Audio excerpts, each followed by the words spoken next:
You have no power in any territory other than your own. Oh, but you are the master of that. You get to be the master of your own fate. The intention with which you give, the intention with which you serve determines the outcome. There's a bigger dream waiting for you, just waiting for you to step into it. To step into it. Your life is big.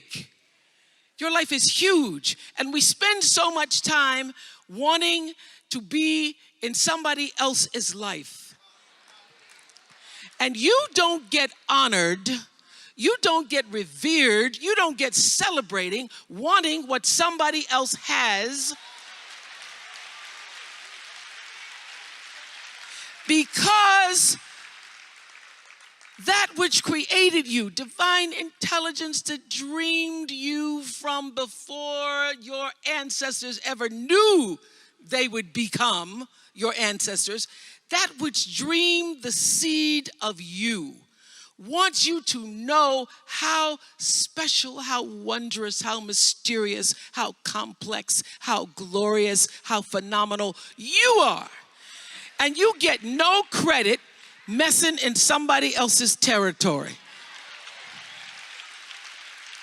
or trying to have power over something you have no control. Another one of my favorite teachings is The Wizard of Oz.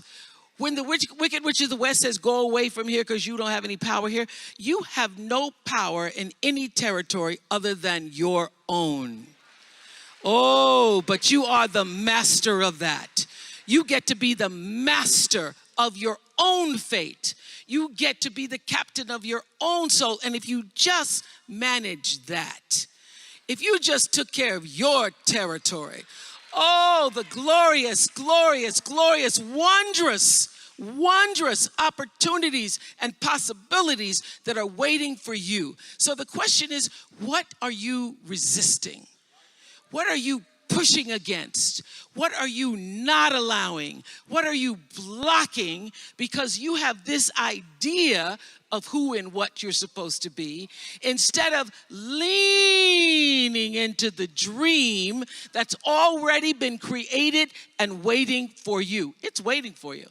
And the second, it's an instant thing. It's a shift in the way you see yourself and the power from which you have come. Everything you try to do is already done. So when I figured that out, oh, what I'm putting out is what's coming back, let me get real clear about what it is I'm putting out.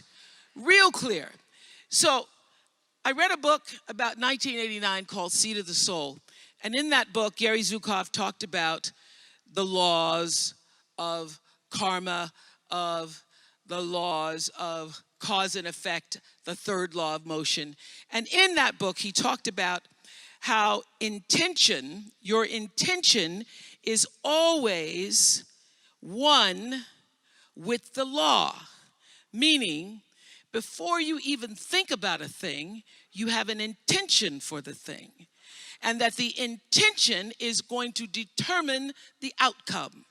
That's why the same people can go to the same church service and somebody walk down the aisle just to be seen to put some money in the church, and somebody else who just goes and just has a little bit to offer. The intention with which you give, the intention with which you serve determines the outcome. So when I figured that out, I went, whoa. I changed everything I did on my show.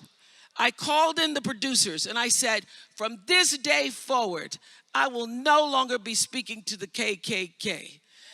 I will no longer be speaking to people who are fighting each other in a way that it is damaging to the character of myself and other people who watch.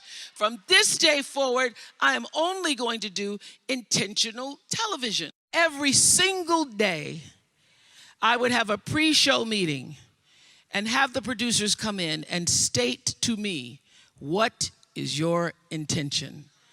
How do we want to use whoever is on this show, whatever is happening on this show, to serve the audience in a way that fulfills the mission of uplifting, enlightening, encouraging, as well as entertaining?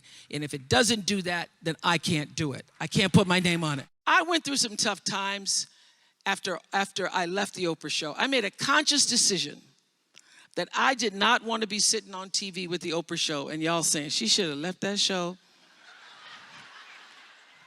That show was really good 2 years ago. I made a conscious decision that when I felt I had said all that I could say and the audience had heard it, that I would move on and that I would not spend my life regretting or trying to hold on to what used to be or hold on to what I had. So I dreamed this dream of starting a network. And in the beginning, it was a struggle. It was a struggle because honest to goodness, I did not know what I was doing. I was trying to figure it out. I thought that the Oprah show audience would follow us to OWN, and then I realized y'all didn't have cable.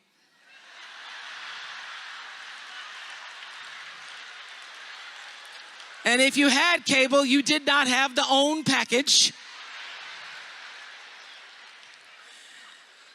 So it took me a minute. And unlike most people who you get to have your mistakes in private, something doesn't go right in your life, you get to sulk about it in private. If I make a mistake, it's on the CNN crawl or the CNN news. So when I was in the climb and there were so many wonderful owners, I see Churl Action Jackson here. There were so many wonderful owners, people who said, oh, we're going to stand with you. We're going to stand by you. Thank you, Roland Martin. There were so many people who said, listen, we believe that this can happen.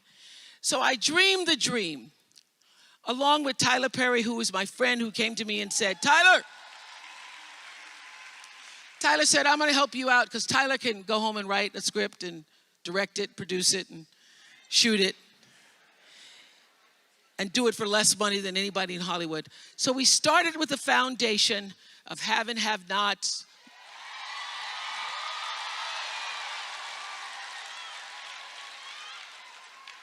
If loving you is wrong, love thy neighbor, Mama Hattie. And then I started to dream another dream about scripted television, because in the beginning I was told you couldn't do it. You couldn't do it, didn't have enough money to do it. And I dreamed the dream. I read Proverbs 11:28 that says, those who trust in their riches will fall, but the righteous will rise and thrive like a green leaf.